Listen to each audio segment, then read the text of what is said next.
네, 여러분 안녕하십니까. 11월 7일 금요일 아침 매일 성경 묵상 함께 나누겠습니다. 오늘은 에스라 6장으로 넘어가서 1절에서 12절까지만 함께 보겠습니다. 제가 앞부분을 읽겠습니다. 이에 다리오 왕이 조서를 내려 문서 창고 곧 바벨론에 보물을 쌓아둔 보물 정각에서 조사하게 하며 베데도 앙메다 궁성에서 한 두루마리를 찾았으니 거기에 기록하였을 때 고레스 왕 원전에 조서를 내려 이르기를 예루살렘에 있는 하나님의 성전에 대하여 이르노니 이 성전 곧 제사 드리는 처소를 건축하되 지대를 견고히 쌓고 그 성전 높이는 60규빗으로 너비도 60규빗으로 하고 큰 돌 세 켜에 새 나무 한 켜를 놓으라. 그 경비는 다 왕실이 내리라. 아멘.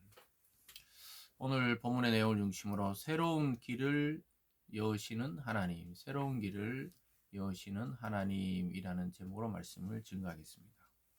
어제까지 우리가 살펴본 대로 성전 공사가 계속 방해와 의심과 또 조소를 통해서 결국은 중단된 것을 보게 되었고, 다시 시작되었던 성전 공사도 그 총독의 의심에 의해서 결국은 이 다리오 왕에게 다시 그게 확실한 것인지, 옛날에 이들이 주장하는 대로 고레스 왕 때 이런 일이 있었는지 왕궁의 문서 창고에서 한번 찾아봐 달라고 이야기했습니다. 근데 놀랍게도 그 일이 결국은 이 성전을 확실히 지을 수 있는 토대가 되었다는 사실을 우리가 어제 잠깐 언급했습니다. 오늘 그 내용이 나오는 것이죠. 다리오 왕이 이 신하들에게 조사하라는 거예요. 문서 창고와 또 바벨론의 보물 창고와 메대와 앙메다 궁성에 있는 두루마리를 찾았다는 거예요. 그래서 조사해 보니까 그 내용이 확실히 적혀져 있는 거예요. 고레스가 조서를 내려가지고 성전의 높이와 넓이까지 정확하게 해서, 그리고 그 비용도 황실에서 내라 그랬어요. 그러니까 그 모든 오히려 더 잘 된 것이죠. 이스라엘 백성들 스스로도 할 수 있지만 또 이 조서를 근거로 했을 때는 오히려 왕궁에 있는 그 재정을 가지고 성전을 짓는데 도와주라 그랬어요. 그래서 여러분, 때로는 방해와 반대 때문에 좀 시간이 지연될 수 있어도 하나님의 뜻이라면 더 확실하고 또 명확하고 또 정확하고 또 오히려 큰 힘을 들이지 않고 일이 진행되는 것이죠. 오늘 그 역전의 시간을 보내고 있는 것입니다. 그러면서 마지막 5절 끝에 보면요, 예루살렘 성전에 가져다 하나님의 성전 안 각기 제자리에 둘지니라 하였더라. 이것은 무엇이냐면요, 이 탈취해 가지고 성전 안에 있던 금이나 은이나 은그릇들을 돌려보내라고 이야기했던 거예요. 그래서 왕 성전을 짓는 것뿐만 아니라 그 안에 들어갈 중요한 성전 기물들을 자기들이 탈취해 왔던 것도 다 돌려주라는 거예요. 그러니까 이스라엘이 사실은 물론 이제 노동력이 들어가고 시간이 필요하지만 자기들 짓기만 하면 되는 거예요. 원래 있었던 보물이 그 창고 안에 그대로 있었던 겁니다. 그것을 그대로 돌려주라는 명령이 있던 것이죠. 그래서 이 문서를 확인하고 나서 오히려 다리오 왕은 자기 선대 왕의 뜻을 좇아서 그들에게 전달합니다. 7절에 가보면요, 하나님의 성전 공사를 막지 말고 유다 총독과 장로들이 하나님의 이 성전을 제자리에 건축하게 하라. 내가 또 조서를 내려 하나님이 이 성전을 건축함에 대하여 너희가 유다 사람의 장로들에게 행할 것을 알리노니 왕의 재산 곧 유브라데 강 건너편에 거둔 세금 중에서 그 경비를 이 사람들에게 끊임없이 주어 그들로 멈추지 않게 하라. 놀라운 일이 일어났죠. 오히려 여기에 이방인 총독이 이들이 혹시 왕을 반역하는 거 아니냐고 확인해 달라고 올리니까 왕도 일단 그 중단된 상태에서 싹 살펴보니까 고레스 왕이 정확하게 그들을 돌려보내고 경비도 되라. 그래서 오늘 다리오 왕도 조서를 내려서 건축을 막지 말고 오히려 세금을 거두거든 그들에게 필요한 것을 끊임없이 자금을 대어주라는 거예요. 다 완공할 때까지 끊임없이 들어가는 비용을 다 우리가 맡아야 된다. 이렇게 조서를 내려준 겁니다. 10절에 보니까요. 그들이 하늘의 하나님께 향기로운 제물을 드려 왕과 왕자들의 생명을 위하여 기도하게 하라.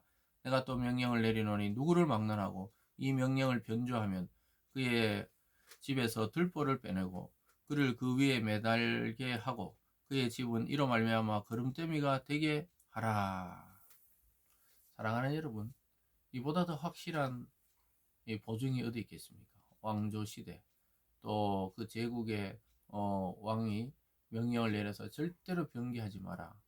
그리고 만약에 변조하는 사람이 있으면은 그 집을 완전히 멸망시키겠다. 이렇게 아주 강력하게 이야기합니다. 그래서 그들이 향기로운 제사를 하나님께 드려서 왕과 왕자들의 생명을 위해 기도하게 하라는 거예요.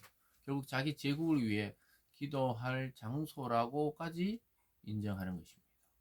완전히 역전이죠. 그래서 오히려 이게 비온 뒤에 땅이 굳듯이 의 시련 이후에 더욱 단단해진 하나님의 약속의 성취를 보여주고 있습니다. 그래서 우리가 살아가면서 그리스도인으로서 또는 사회 속에서 살아가면서 우리가 겪는 때로는 반대나 방해나 환란이나 고통이나 고난이나 질병은 우리가 그 자체로는 참 피하고 싶은 일이지만 하나님의 뜻길을 가다가 그 속에서 당하는 그러한 일들은 오히려 역전의 하나님께서 축복으로 바꾸어 주신다는 사실을 보게 됩니다. 그리고 우리는 이 길이 막히면 끝이라 생각하지만 하나님 안에는 늘 새로운 길이 있다는 사실을 오늘 본문에서 보여주고 있습니다. 왕을 통해 중단되었던 것이 오히려 왕을 통해 백성을 돕고 성전을 완공하고 경비까지 제공하도록 완벽하게 하나님께서 이루시는 것을 보게 됩니다. 그것을 통해서 우리가 알 수 있는 것은 우리가 포기하지 않고 하나님의 뜻과 그 말씀과 성령의 인도를 따라 계속 그 길을 간다면 결국은 승리하게 되는 것입니다. 승리뿐만이 아니라 아주 큰 열매를 보게 되는 것이죠. 하나님이 보게 하시는 열매는 인간이 상상할 수 없는 규모입니다. 오늘 이 성전이 중단되었을 때 유다인들이 어떻게 생각했겠어요? 야, 이거 정말 하나님이 일이 맞나 안 맞나? 백성 중에는 아마 이런 생각까지 했을 거예요. 그냥 포로로 있다 자유가 돼가 조용히 풀려나서 그냥 살면 되지. 또 성전 짓다가 이렇게 방해를 받고 핍박을 받는 거 아닌가? 이런 생각을 했을 것입니다. 근데 하나님은 이 전체적인 것을 통해 고레스 왕의 조서를 발견하고 그것을 읽은 다리오 왕이 더 강력하고 견고한 명령을 문서로 내려서 끊임없이 그들을 위해서 도우라고 오히려 이야기합니다. 그러니까 대적들은 깜짝 놀랄 일이고 유다인들은 기뻐 뛰어서 하나님께 영광을 돌릴 일이죠. 마지막 9절 읽고 마칩니다. 12절에 보면 만일 왕들이나 백성이 이 명령을 변조하고 손을 들어 예루살렘 하나님의 성전을 헐진대 그곳에 이름을 두신 하나님이 그들을 멸하시기를 원하노라. 나 다리오가 조서를 내렸노니 신속히 행할지어다 하였더라. 다리오의 조서가 더 아주 무서운 명령이에요. 반대자들에게 꼼짝 못하도록 손을 들어서 하나님의 성전을 헐면 어떻게 된다고요? 하나님이 오히려 그들을 멸하시기를 원하고 또 이것을 속히 행하라고 제청하고 있는 것을 보게 됩니다. 여러분, 하나님의 일에는 결국 강력한 도우심의 손길이 있습니다. 우리가 포기하지 않으면 하나님의 영광을 보게 될 것입니다.